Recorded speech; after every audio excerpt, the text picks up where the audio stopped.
Well, I'd like to introduce myself. I'm Sister Kathleen Degnan. I am a sister of the Congregation of Notre Dame. I teach religion and theology at Iona College in New Rochelle, New York. And I'm a Green Faith Fellow.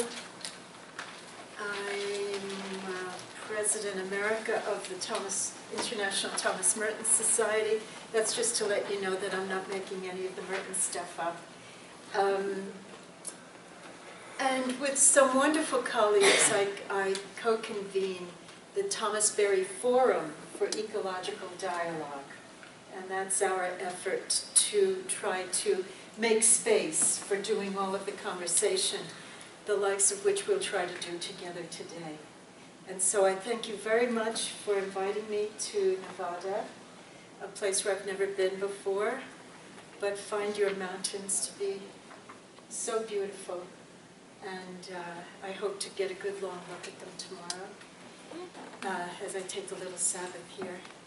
So, yes. Nevada. I'm sorry. You told me that before.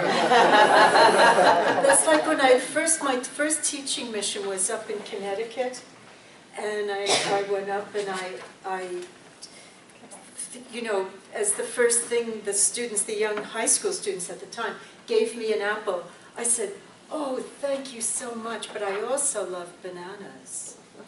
And they said, "Bananas?" "Bananas," they said. So I guess I've got my A's wrong. So I'll say Nevada. Thank you. Shall we begin with a little chant, maybe? Am I seeing some folks that have been in the room before? You are gluttons for the punishment. Wow. Okay, thank you. So let's just make a little song.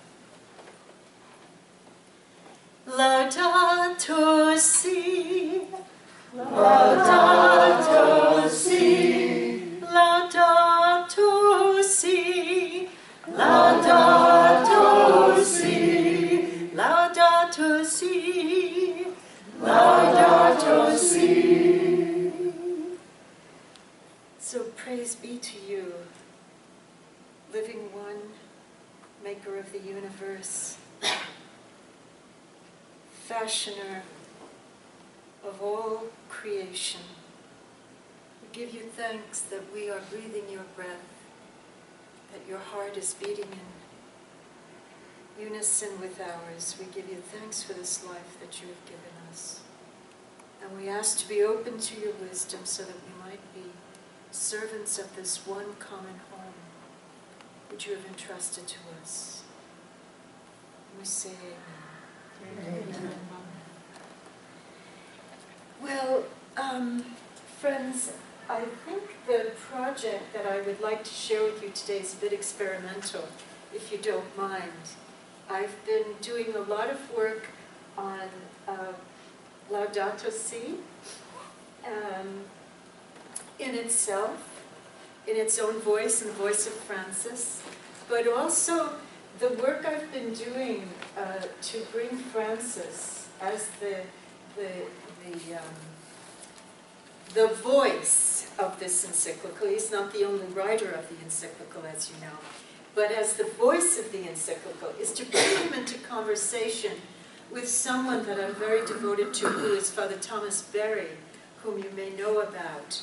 He is the late, great, deep ecologist, geologian, as he called himself, whom I had the supreme honor of having as my teacher at Fordham University and my mentor. So I have been working to put him in dialogue with Francis because I feel that Father Thomas Berry ghost wrote the encyclical. Somebody, and I think I know who that somebody is, if you read between the lines and the kind of the gossip trail of Rome, may have been Sean McDonough, who is an Irish theologian, environmental theologian, who had studied and lived with Thomas in at the Riverdale Center for Religious Research. And it's just so totally uncanny to me how almost on every page, in my very, very annotated script of Laudato, every single page has little notes about Father Thomas Berry. Thomas said that in such and such a book. So I've not yet really done the work, except as a draft for our conversation, of bringing Thomas Merton into conversation with Francis, our Pope, of listening for what I would say is almost the parallel and harmonious voice of Merton. And yet I hear in the document some of the deepest concerns, urgencies, and teachings of Merton. So this won't be as neat as the Berry conversation, because you can almost go word for word with that. But with this, I think we're going to have to go, in a sense, theme by theme, if you wouldn't mind, or big thought, big direction by big direction with Merton and Francis. So, having said that, may I just ask you, how many of you are familiar with Laudato? So would it be all right with you if we went through the text very simply of Laudato and find those, what I would consider to be those archetypal themes that he builds this document on? And then what I'd like to do is to try to go back and see where Thomas Merton, as a spiritual master, can help us really go very deeply into this document, which I wish were the manifesto of the next several decades of our church life. What we are witnessing in Laudato, as you probably know, is what we call the development of doctrine. Christian faith has this diamond at its epicenter, which is Jesus, and then which is the gospel tradition, and which is the liturgy, and which is the early writings, and you almost can't extrapolate those from each other. Because, in fact, there is Jesus, but then we don't know what comes first. Liturgy, well, we do know that liturgy comes first, and that the writings of Paul come next, and then the Gospels come. So we see, even in the beginnings of our own tradition, what we would consider the development of doctrine, and the development of the tradition itself. So what we are seeing in Laudato of Francis is the work of developing the teaching of the tradition for the age, which must be evangelized. Okay, so that's what we've done since the beginning. Paul went from community to community, and he had a different voice, so to speak, for each community, because they were in a different cultural milieu. You have the gospel traditions, and each of them, Matthew, Mark, Luke, and then later John, they're all speaking for different communities in different places, and even somewhat of different times. So we keep seeing this incredible development and deepening and becoming more rich of this inexhaustible wisdom that's been entrusted to us, to come through us for the world. So let's see if we can do a little bit of this. And any time you want to just, intervene and let's just make this a dialogue. And when we don't know where the dialogue is going, we'll just sing. That's what I always do. If you don't know what to say, just sing. Every now and then I'm going to have to sit. So know where the whole first part of that, but you know, of course, that this document is the celebration, is an evocation. It's the big, massive echo of that canticle that Francis of Assisi sang in the 13th century in his own troubadour style. And the song, you know, is the Canticle of the Creatures, or the Canticle of the Creator. And praise be to you, the living one, for our brother sun, and for our sister moon, and our brother wind, and brother fire, and sister water, and our mother the earth, and our sister death. And Francis goes on through this gorgeous litany of his own, you could say, earth mysticism, his own creation mysticism. But we're going to talk about that. That's what Merton's going to help us illuminate. And I feel that what Merton can help us with is the catechesis that needs to flow from this document in a very profound way, because it really has, it's an inside job, essentially. And I think the catechists of our community and our preachers and poets and teachers can help us with this. So, and I think that, you know, Thomas Merton had a Franciscan soul, even though he was himself a Trappist. And those of you who've been in the rooms before, I don't want to be repetitious, but I think you know that he had a great and beautiful Franciscan spirit. So I want to talk a little bit about that and how that came to be. Because I think Merton will mirror, even in his pre-Christian life, his pre-baptized life, the orientation to the world that is the orientation of, I don't know what the statistics would be, but in my world, when I'm with my wonderful 20-somethings, I would say that he manifests the soul sense of folks who, as they say, are spiritual but not religious, and who have found in the beauty of the natural world and in its protection a religion. And as far as the Pope is concerned, that's fine, because it's all of a piece, and we have to see how these things deepen and perhaps at some point get more articulate in a Christian way. So you and I have been blessed to be born in the worst of times and potentially the best of times, because we know, I won't be too repetitive, but we know that we're living during the age of what is being called technically, from a scientific perspective, the sixth extinction phase of our planet. The sixth extinction phase. So not since 67 million years ago has the Earth undergone an extinction phase to parallel the one that we are undergoing at the moment.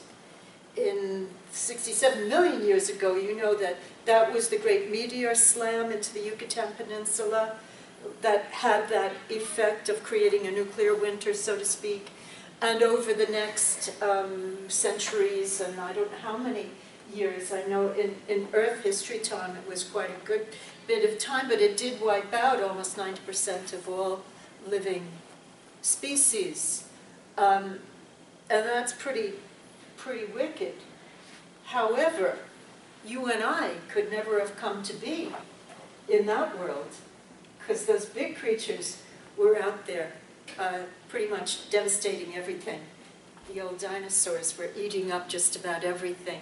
And there was no room for a mammal quite like us. And so ironically, right, during the fifth extinction, which is what that was, it cleared the way for a a new Earth situation that could bring forth the garden planet that you and I know. This luminous little blue-breathing bauble in our solar system, in the universe, could never have been had not that extinction spasm happened. So we come to birth during what is called, I believe that period, the period that we came into the world is called the Cenozoic. And now we are leaving that phase. Cenozoic is what we're leaving, and we've entered into what is called the Anthropocene. And the Anthropocene is essentially the era, Earth era, in which the human species is the dominant species of all others and has colonized the whole planet, and with its extraordinary power and technological prowess has managed to create a world within a world, create a human world within a natural world, but unfortunately at the expense of the natural world. And so that's where we come to the next crossroads. It looks like an impasse right now, and that's why, in a sense, Francis is calling us to a radical and profound ecological conversion. That's what his language is. Now, as my teacher, Father Thomas, says, this is not going to happen in the space of a few years, or a few decades, or a few centuries. It will take millennia for the Earth to recoup herself. Now the question is, will we aid her in doing that or not? If we aid the planet in doing that, we may indeed come to an incredibly new, viable, sustainable era of planetary history and life. And that's our best desire. And we've got to get that out there like a dream. We've got to get that out there like the dream that we never dreamt before. And it has to be a common dream. Just the way we dreamt of, well, you know, you can hear Dr. King in your mind, you can hear Jesus dreaming the dream of the realm of God on this earth, and all the great dreams that the animators of the human community have dreamt. So we've got to dream the dream of a new earth. We've got to dream the dream of a new, sustainable community of life. And that's what we're talking about here. A new notion of what a home is. Because ecos means home. Ecos is home, and from which we get the word ecology, and from which we get the word economy as well. So anyway, you know that during the papal visit, when Pope came to DC, he called out Thomas Merton, and everybody flipped, who loved Merton, because we were not expecting that, and everybody who didn't really have a sense of who he was said, "What? Who's Thomas Merton?" So we're hoping Thomas Merton will experience a new moment of fame. And so let's see if we can go, well, what did he call him out for? He called him out because, according to Francis, Merton's wisdom conforms to our need at this moment. What he knew, what he labored for in terms of his own personal conversion, in terms of his own wide-angle lens of being able to see faith entangled with social reality and social struggle, faith entangled with human transformation from what we might call lower stages of consciousness and awareness to higher stages of awareness. The entanglement of faith and the natural world. All of these things Thomas Merton left us in a very, very articulate manner. And I think Francis was saying, might as well pay attention. So in Laudato Si, in the first chapter, the Pope is asking us what is happening to our common home. Well, I shouldn't say he's not, it's not really that he's asking us, he's reporting to us.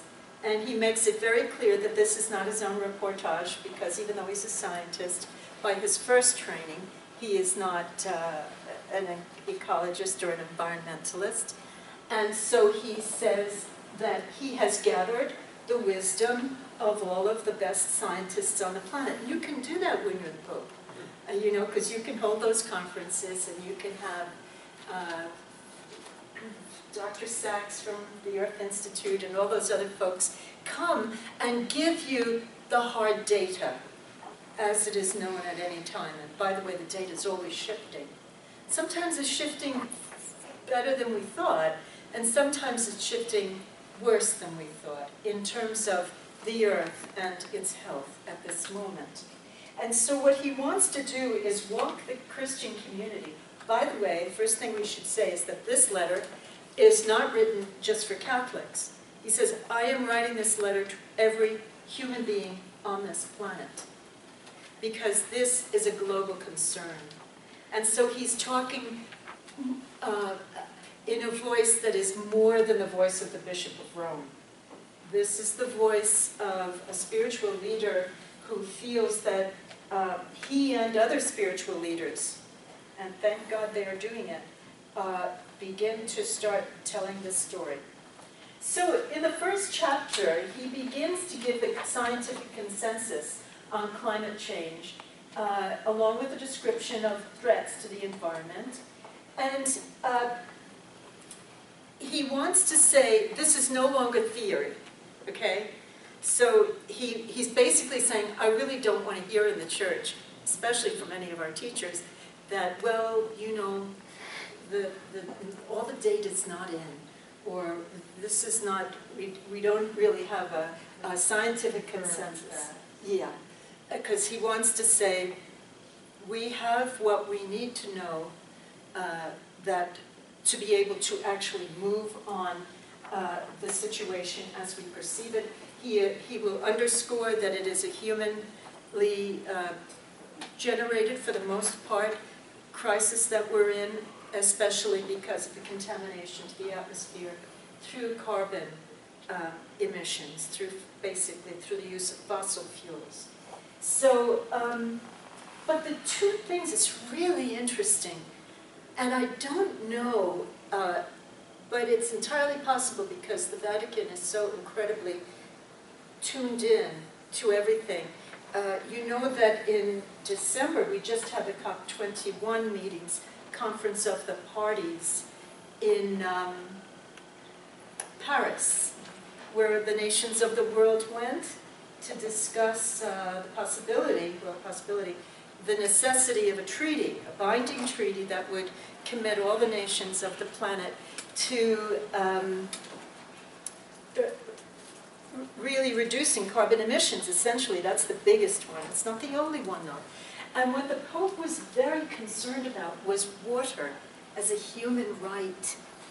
And he was very concerned about this because of the ways that corporations and multinationals are buying up private water sources to sell water then back to essentially poor people who can't afford it, leaving them without their indigenous, is that a right word, water supply. And it was really interesting because this was one of the biggest crises before the United Nations, before they even went to Paris, about how they would discuss and describe water. And it was down to the second, that a number of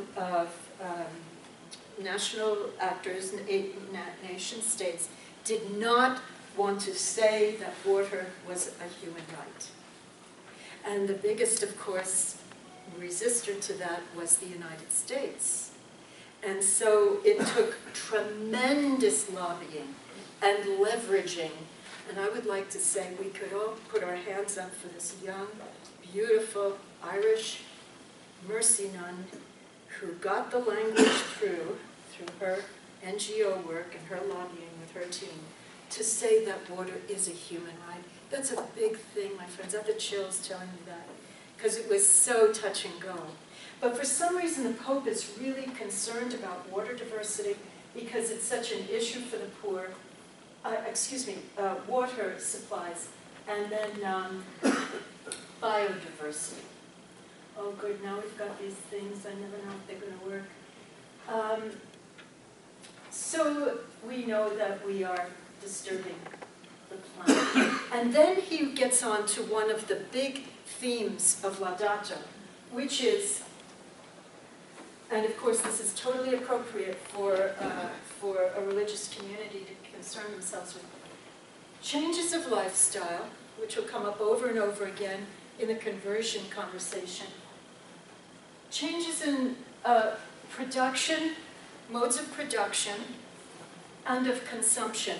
Of production, because from the perspective of Laudato Si, we are moving out of a whole civilizational era. And this is huge. We are moving from an industrial, technological era or civilization, hopefully to something that is much, much more sustainable and eco-centric, but we don't know what it is yet. Renewables, sustainability, however we might think of it. But we know that the petrochemical age is over, and that is why we're seeing all of the stress and anxiety and conflict and violence. Much of it, certainly not all of it, but much of it, is due to the fact that everybody realizes this is it, the end is here for this mode of a world formation. And, but we've got to do it. And the thing is that we're not sure how we're going to do it yet. But the good news is that we have got an extraordinary wealth of human genius. And I have to say that I am so incredibly elated and impressed and moved and made hopeful by the generations that are behind us. Because I do believe that younger folk are very capable of the work that has to be done. Sister Kathleen? Oh, I'm sorry. Can I just clarify Yes, before you move on? So are you saying in essence, because, just bottom line, because we're using less oil, we are, and they're recognizing that fact, that is why people are panicking and we're having a lot of... No, it's that because we are still using so much oil, Okay. whatever we think is less oil, we're beginning to see in those indicators the winding down of this particular structure. Right, so the winding down of using the petrol, that you Yes. refer to it as the Petrochemical. chemical. Yeah. So is that oil? Is it oil Yes, and petrochemical? it's oil Okay. and it's coal, Okay. and it's certain other elements depending on the way they're extracted from the earth and whether or not things are replenishable. We have to get to replenishable. Well, replenishable and more clean? Yes. Okay. But in other words, the planet itself has to be able to replenish whatever if we are going to continue extraction, which is not a good idea. That's not the picture in our heads we need to have going forward. We need to have this capacity to harness everything that's available to us that we have not yet exactly figured out. I mean, we will, and then those will be the big growth industries, you know. But we just haven't done it yet because there's such a ferocious hold on especially petroleum. And because, you know, we thought that we had exhausted it, but we're finding new sources of it. But the problem is that the big word that comes out of this document and the wisdom people is leave it in the ground. We just cannot afford to burn anything else. And can they not afford to burn anything else because it's not renewable or because it's not clean or both? Both. Okay. Both, exactly right. And what you just said made me think of, just recently in our state, we have a wealth of potential for solar energy, but there has been a local company that has elected to pull out of the state because our state legislature put some things in place that would reduce the amount of benefits that solar customers could have, mainly because the Nevada Energy, the infrastructure is there. If they can't charge customers in order to fund the infrastructure to send power to everybody else, then they can't send power to everybody else. So what that made me think of is just the transition from using the old non-renewable resources and that infrastructure. There's a lot of different layers as far as what we need to be able to do in order to switch to renewable. And that was kind of unexpected, I think, in Nevada with the solar energy. We knew it was a possibility, but now it's just an indication about how hard it is to make that switch. Yes, it's going to be an enormously challenging switch. Utterly necessary, but very, very challenging, and everybody's going to have to be patient with each other and you know, with ourselves, and hope that we've got lots of geniuses coming by who can figure out how to do this, and also lots of really awake people who can really understand what is of value, what's the real value.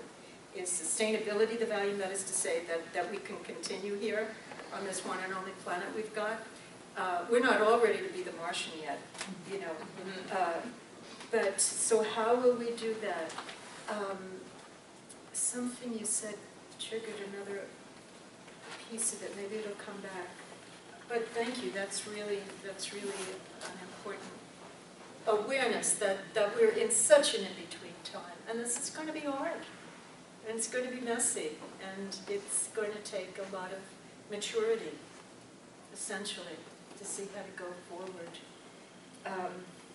So these are the themes that the Pope is talking about: pollution and climate. He spends an awful lot of time in the document on the atmosphere itself. And he is, as you know, this is a Pope who cares about waste and contamination and toxicity. I mean, he's scandalized by how we can waste. I was just reading something about how it takes $22,000 to outfit a cardinal in their gear. And he's just saying, we can't do this anymore. We just can't do this anymore. Fascinating, isn't it? How it kind of spirals down into things. Well, anyway, so pollution. What came up now? Oops, sorry. That wasn't supposed to happen. There are many more down there. Let's see. There you go. The issue of water, we spoke about that. That's a great concern to the Pope, because this is really what's hitting the poor, and we know this, right? The desertification of so many places in the world. And yeah, and then, you know, the bottled water industry, or the bottled liquid industry, fluids industry, want to go in there and sell folks the sources of their survival. And the Pope is rightly saying, there's something really wrong about this. And so in our school anyway, our students have decided to take back the tap. And it's all part of orientation at the beginning of the school year, is that we just don't do water bottles. You get a nice, lovely Iota water bottle at the beginning of the semester. And you can refresh it every couple of years if you need to. The loss of biodiversity, you know, this is a huge one. As they say, you know, extinct means forever. And we will not be able to bring these creatures back. And every single creature, no matter what diversity, even within a species, each has its own job to play. The beauty of this natural world, this biome, is so extraordinary.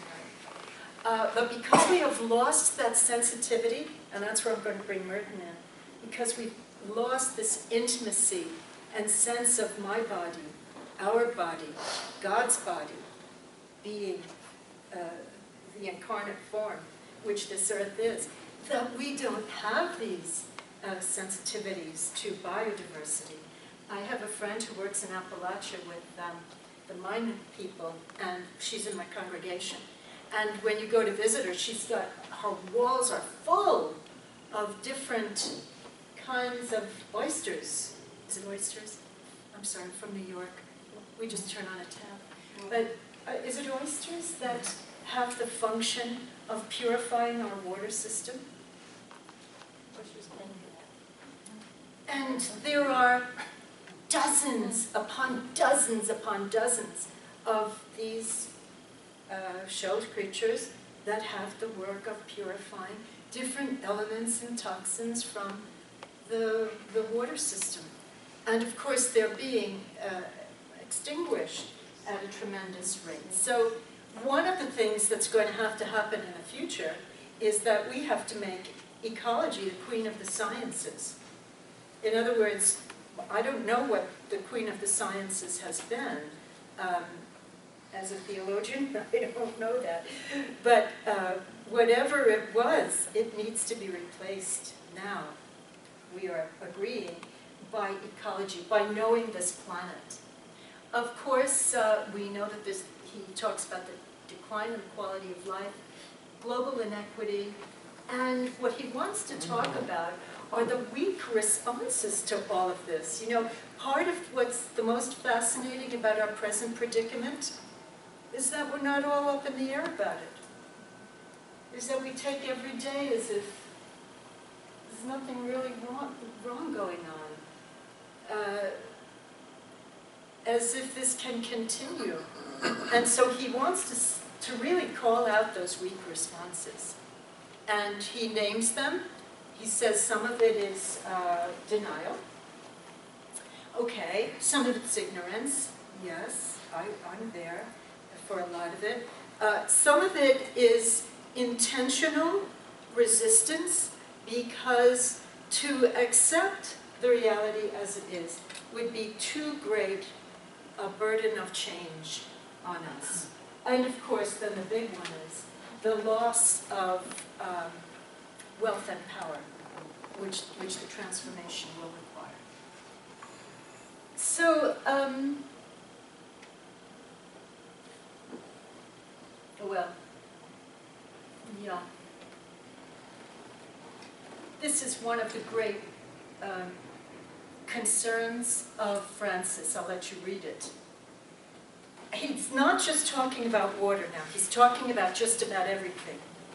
That the privatization of a resource and the simultaneous turning a resource, that is to say, a living creature, whether it's water or minerals or anything, into a commodity for sale in the market, to him is one of the ways of articulating the disturbance in our minds, in human perception of what's really real and how things ought to work.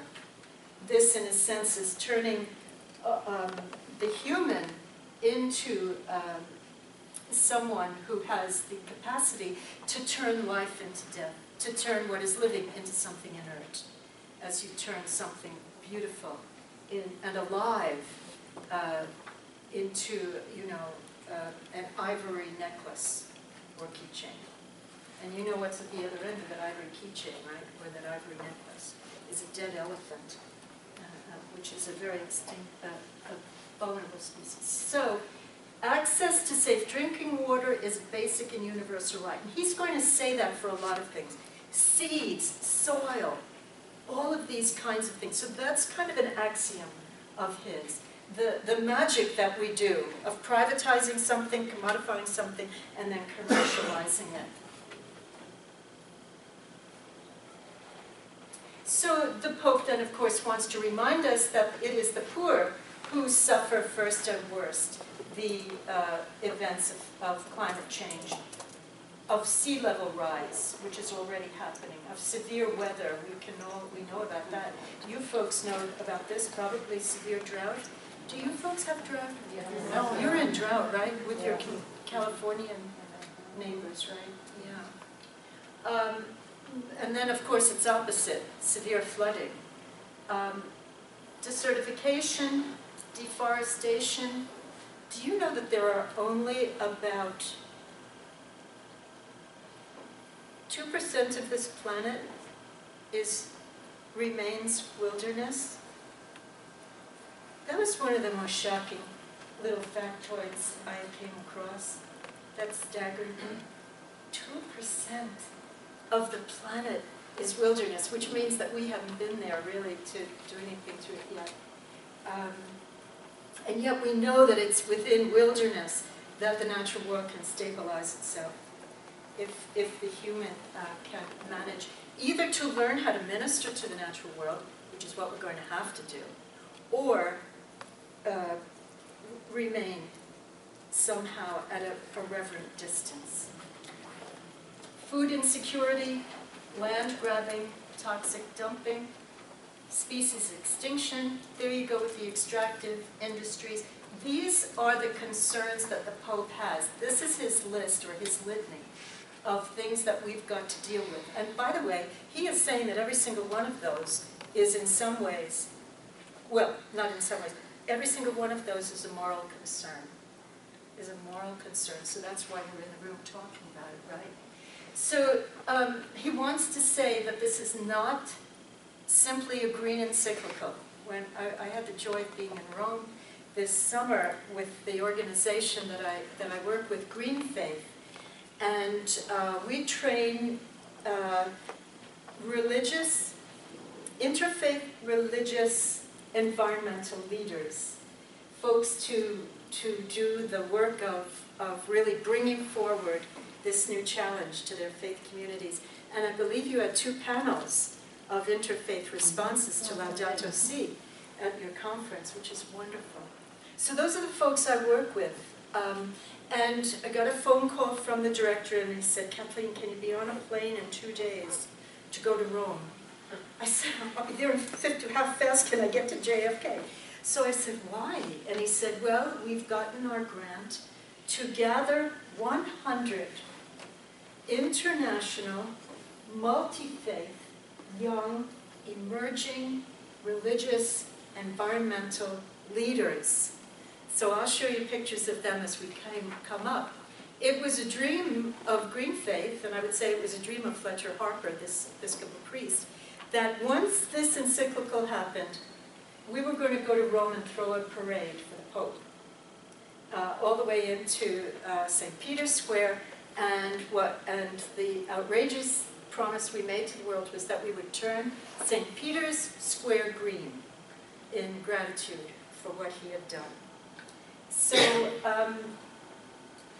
but when we got, well, I'll tell you about it in a moment, but one of the things is when we were there, we spoke with some of the Vatican folks who had been working on the encyclical, and we kept calling it the environmental encyclical, the ecological encyclical. He says, no, no, no. This is not an environmental encyclical. It's not an ecological encyclical. It is a teaching on integral ecology, where we are not simply speaking about the non-human world and its defense or protection, but the integral, viable planet, which works from inert creatures all the way up to the human. And so that's why this is a green encyclical and a social encyclical. And the code for that is integral ecology, and that's the language that is used throughout this document. And by the way, when we're trained in Green Faith, we're all trained according to our religious tradition and how to do the speak of our religious tradition. So, for example, Protestants will all talk about stewardship of creation, and Catholics will always talk about creation care. But one of the things now that we have to do when we watch our language is to talk about integral ecology. So we have to have a truly integral approach, which is always a social approach. It must always integrate issues of justice into debates on the environment, so we hear both the cry of the earth and the cry of the poor. So you know that that's one of the dominant themes of this document. And by the way, this brings together two big movements, right? Even within the Catholic community, the environmentalists and the justice people. And the justice people always used to say, oh, you tree huggers, come on. We've got a lot of poor people here. We can't be bothered about, you know, how many species of bird there's left in Central Park or whatever. And what we're saying now is that there is no separation in terms of these ecologies. Human ecology is a subset of Earth ecology. And we can no longer speak of them as if they're different. So, in other words, what's going on in Immokalee with the farm workers and whether or not they're getting a decent price for their tomatoes, which is why I no longer shop at Super Stop and Shop in New Rochelle, is because they do not sign on to that 1 cent per barrel of more wage. But anyway, this is no longer an issue that's different from whether or not that tomatoes got pesticides or has been tampered with in terms of HMOs. It's one. Okay. Are you getting tired yet, or how's it going? So I'm going to just, this is where I'm going to get into Thomas Merton. Because I want to talk, even though we could go on for days and weeks, because this is probably a course, right, on trying to bring Thomas Merton into conversation with Francis. I think that one of the most fruitful places for this to happen is in the very, very early part of the document. I love the early part of the document, and I love the latter part of the document, chapter 6. Because these are the places that are really, really, how shall I say, juicy for theologians and catechists and spiritual animators and pastors and preachers and folks. So when Francis speaks of the light of faith, when we speak of it as Catholics, we mean inner light. We mean the capacity.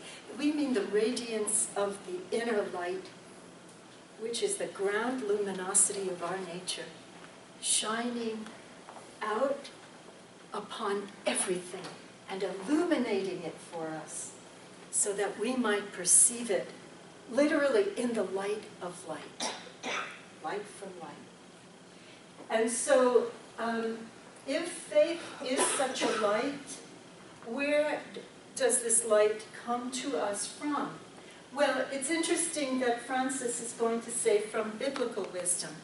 I guess we have to say that. This is one of the places of critique of the document. Because in our tradition, in our Catholic tradition, we have always and ever said that there are 2 books of Revelation.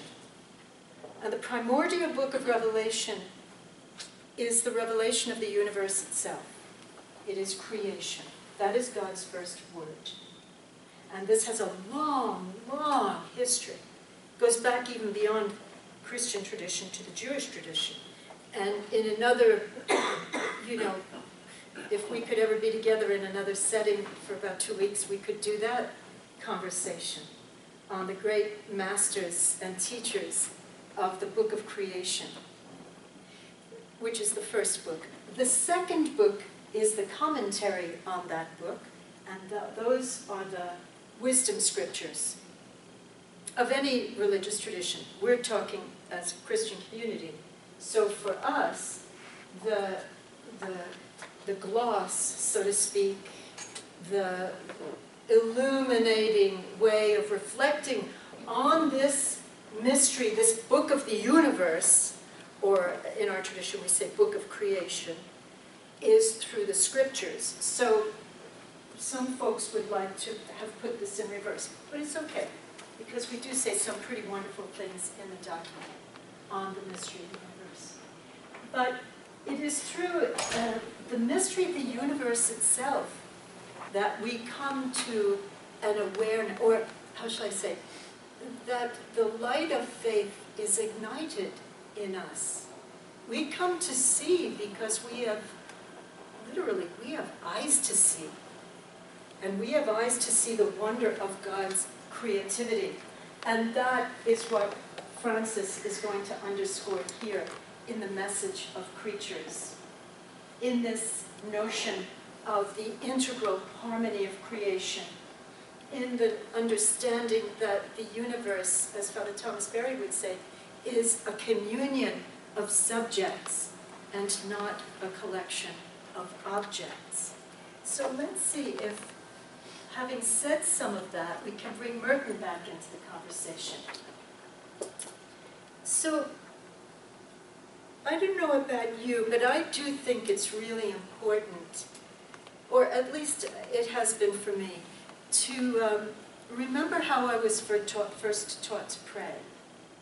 Or when I was, in a sense, presented to God by somebody, or maybe by grace itself, just by some spontaneity of life, and came to understand that my life was in a profound dialogue with the source of my life.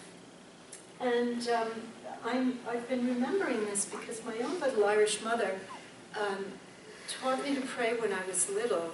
My father did too, but he was more on how you should kneel. I'd come into the room and he'd say, "Did you say your prayers, Patsy?" And I said, "I did, Daddy." He says, "Was it on your knees?" And I'd say, "No." He said, "Ah, it has to be on your knees." So he'd get me out of the bed, maybe pray on my knees. But not my mother. My mother would put me in the bed, and she would say, "Now, you cross your arms over your heart, and you feel your heart beating, and you say, 'Sacred Heart of Jesus, I place my trust in you.'" And of course, I find out later on that that's a form of the Jesus prayer, which is one of the oldest prayers we have, right? So it's important somehow, I don't know why, to wonder how you learn how to pray. Here's where Merton learned how to pray.